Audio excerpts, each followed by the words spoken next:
안녕하세요. 판충입니다. 평점 관련 투표에서 평점을 원한다는 쪽이 더 많았으므로 앞으로의 특별한 경우가 아닌 이상 리뷰 영상에서는 평점이 추가될 것입니다.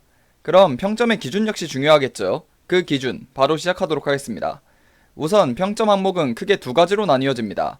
왼쪽에 있는 항목들이 모든 소설에 들어가는 공통 항목, 오른쪽이 소설의 장르에 따라 들어가기도 하고 안 들어가기도 하는 부가 항목입니다.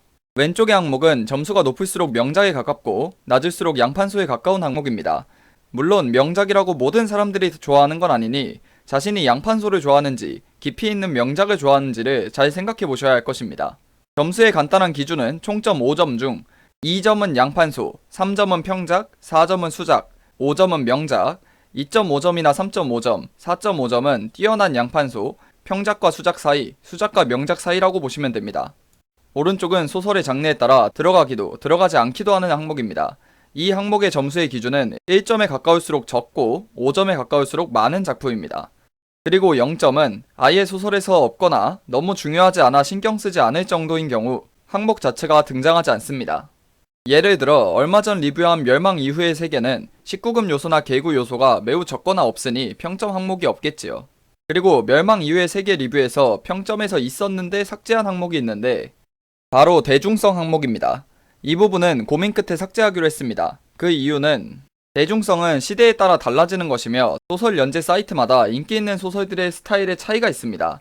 그렇기에 정확한 기준을 잡기가 힘들어 삭제하기로 했습니다. 여기까지가 제 리뷰를 앞으로 보신다면 꼭 봐주셨으면 하는 부분입니다. 이것조차 보시지 않으시고 제 평점을 보시면 오해가 발생할 수밖에 없음을 알아주셨으면 합니다. 그리고 이 이후로는 항목들의 세세한 설명입니다. 먼저 세계관 항목. 세계관 항목은 얼마나 세계관이 넓고 튼튼한지를 봅니다.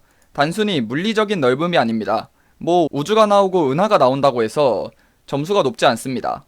물리적인 범위는 작더라도 얼마나 많은 설정들이 존재하고 인과관계가 존재하며 그것들이 스토리에 잘 어우러지는지를 봅니다. 두 번째, 스토리 전개는 스토리의 개연성을 중점적으로 봅니다. 얼마나 납득할 수 있는 전개인지, 그럴싸한 전개인지, 설명이 부족하진 않은지, 설정 붕괴나 설정 오류는 없는지, 너무 한 가지 설정의 전개를 맡기지 않는지 이러한 것들을 봅니다. 세 번째, 필력은 이건 크게 말하지 않아도 된다고 봅니다. 얼마나 읽기 좋은지, 감정 전달을 얼마나 잘하는지, 상황 묘사를 잘하는지, 단순히 필력이 좋다면 좋은 평점을 받겠죠. 네 번째, 설정의 탄탄함. 이건 소설만의 설정이 얼마나 탄탄한지를 봅니다. 단순히 마법은 그냥 마법, 무공은 그냥 무공, 또는 상태창이랑 레벨로 모든 걸 무마시키려 하지는 않는지 이런 걸 봅니다. 개성있고 소설만의 탄탄한 설정이 많을수록 높은 점수를 받겠지요. 다섯 번째, 주인공 그리고 악당 조연들의 지능입니다. 이 부분은 하나로 묶지 않은 이유는 주인공은 똑똑한데 악당이나 조연들은 멍청한 소설이 꽤 많습니다. 악당들을 굉장히 멍청하게 만들어버리고 비교적 주인공을 똑똑하게 부각시키는 거죠. 의도적으로 재미를 위해 멍청하게 만든 캐릭터는 포함되지 않습니다. 소설의 설정상 절대로 멍청해서는 안 되는, 예를 들어 악당들의 수장과 간부라던가 멍청하면 소설의 세계관 자체가 성립할 수 없는데 멍청한 인물들만 있다면 점수가 낮겠죠. 이 이후로는 부가 항목입니다. 개그 요소는 말 그대로 얼마나 많은 개그 요소가 있고 얼마나 대중적인 개그인지, 너무 매니악한 패러디만 쓰지 않는지를 봅니다. 소설의 어두움은 얼마나 소설이 어두운지, 잔인하고 슬픈지를 봅니다. 예를 들어 황제가 돌아왔다 같은 소설은 소설의 어두움이 만점이겠죠. 심파적 고전적 클리셰는 위기의 순간 기가 막히게 주인공이 도착한다든지, 위기에 빠진 인물들이 각성해서 위기를 극복한다든지, 손이 오그라드는 심파극이라든지 이런 게 얼마나 많은지를 봅니다.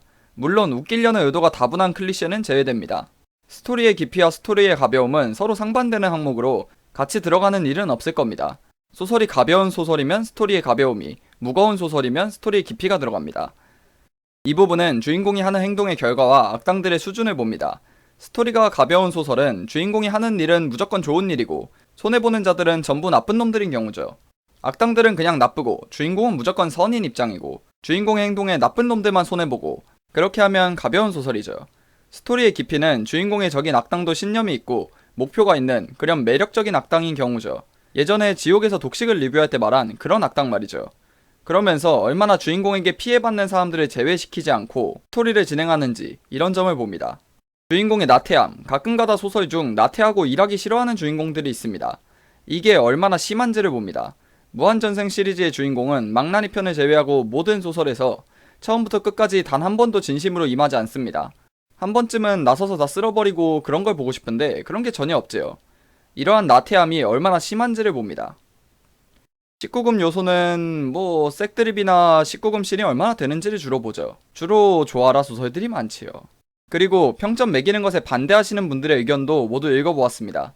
일단 표수가 많은 쪽으로 하기로 정했기 때문에 정한 대로 평점은 진행하도록 하겠습니다.